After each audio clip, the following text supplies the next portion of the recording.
क्या हिंदूज राम मंदिर से खुश नहीं है? क्योंकि जिस राम मंदिर का 500 सालों से दुनिया भर के हिंदू इंतजार कर रहे थे और फाइनली 2024 में बीजेपी गवर्नमेंट के शासन में हिंदुओं को ये मंदिर नसीब हुआ और 22 जनवरी 2024 के दिन मंदिर की प्राण प्रतिष्ठा एक त्योहार की तरह पूरे देश भर में मनाई गई।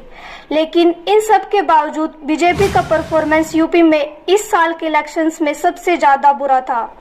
यूपी जो पिछले 2 जनरल इलेक्शंस में बीजेपी का सबसे बड़ा फोर्ट था, जहां से खुद नरेंद्र मोदी ने इलेक्शन लड़कर 2 बार पीएम की शपथ ली थी, इस बार यही यूपी बीजेपी के अगेंस्ट कैसे गया? यूपी का जो इलेक्शंस रिजल्ट था, मुझे पक्का यकीन है खुद बीजेपी ने भी अपने सपने में इसे इमेजिन नहीं किया होगा। आखिर बीजेपी से वे कौन सी गलतियां हुई, आज इस वीडियो में हम सब यही जानेंगे। बेसिकली जो यूपी की पॉलिटिक्स है वो जैसी दिखती है, असल में वो इंटरनली वैसी बिल्कुल भी नहीं है। बीजेपी के इस बार के पुअर परफॉर्मेंस को अगर हम रिवर्स इंजीनियरिंग करें, क्योंकि उन्होंने 400 पार कहा था लेकिन वो 300 पार भी नहीं कर पाए, इसके पीछे के मेन रीजंस 2 स्टेट यूपी और महाराष्ट्र ही थे। यूपी और महाराष्ट्र, इन 2 स्टेट्स में बीजेपी की सारी स्ट्रेटेजी बिगड़ गई। चलो सिचुएशन को थोड़ा डिटेल में समझते हैं। यूपी से ही शुरुआत करते हैं, क्योंकि वो फेमस डायलॉग तो आप सबने सुना ही होगा, अगर आप सत्ता में यूपी जीत गए तो समझो पूरा देश जीत गए। पहला रीजन जिसकी वजह से बीजेपी यूपी में साक्षात राम जन्मभूमि अयोध्या की ही सीट हार गई, उसका कारण खुद राम मंदिर ही था। असल में हुआ यूं कि अयोध्या में इस बार बहुत से लोग बीजेपी से नाराज थे, क्योंकि उनके घर, दुकान राम मंदिर के कॉरिडोर की डेवलपमेंट और कंस्ट्रक्शन के लिए बीजेपी सरकार द्वारा तोड़वाए गए। ये बड़ा रीजन बना अयोध्या में बीजेपी की हार का। इसके बाद दूसरा सबसे बड़ा रीजन रहा बीजेपी के सेटबैक का, तो वो था unity of Muslim voters against BJP. जितना राम मंदिर ने हिंदुओं को यूनाइट नहीं किया, उससे कई ज्यादा तो मुस्लिम्स को राम मंदिर ने यूनाइट कर दिया। रामपुर पोलिंग बूथ, वहां पर 100% वोटर्स मुस्लिम थे। उस पूरे के पूरे गांव ने बीजेपी को एक भी वोट नहीं दिया। इसी मुस्लिम यूनिटी का यूपी के दूसरी अपोजिशन पार्टी ने बहुत फायदा उठाया। अगला मेन रीजन था कास्ट पॉलिटिक्स।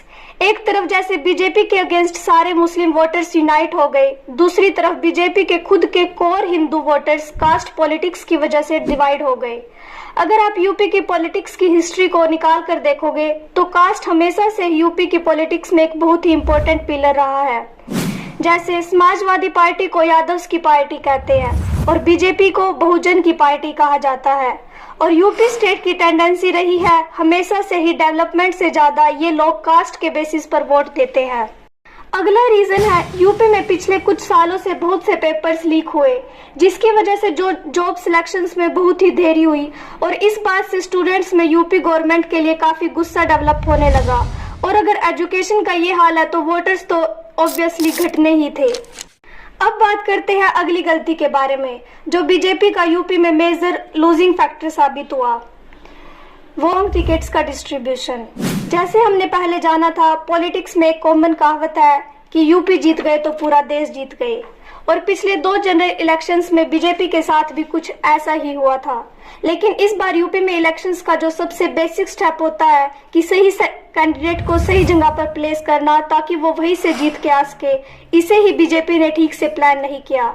बेसिकली इस इलेक्शन में बीजेपी ने 23.5 यूपी के सीटिंग एमपीज को टिकट ही नहीं दिए और उनकी जगह पर ऐसे लोगों को टिकट दे दिए जो वहां की जनता में इतने पॉपुलर ही नहीं थे। तो सीधी सी बात है, अगर आप सीटिंग सीएम के कैंडिडेट्स को ही रिजेक्ट करोगे तो आप इलेक्शंस तो हारोगे ही। बीजेपी इतनी सारी गलतियां कर ही रही थी तो उनसे एक फाइनली गलती हुई, वो थी आरएसएस को इग्नोर करना। इस गलती का सिर्फ उन्होंने यूपी में ही नहीं बल्कि पूरे नेशनल लेवल पर एक मेजर सेटबैक देखने को मिला।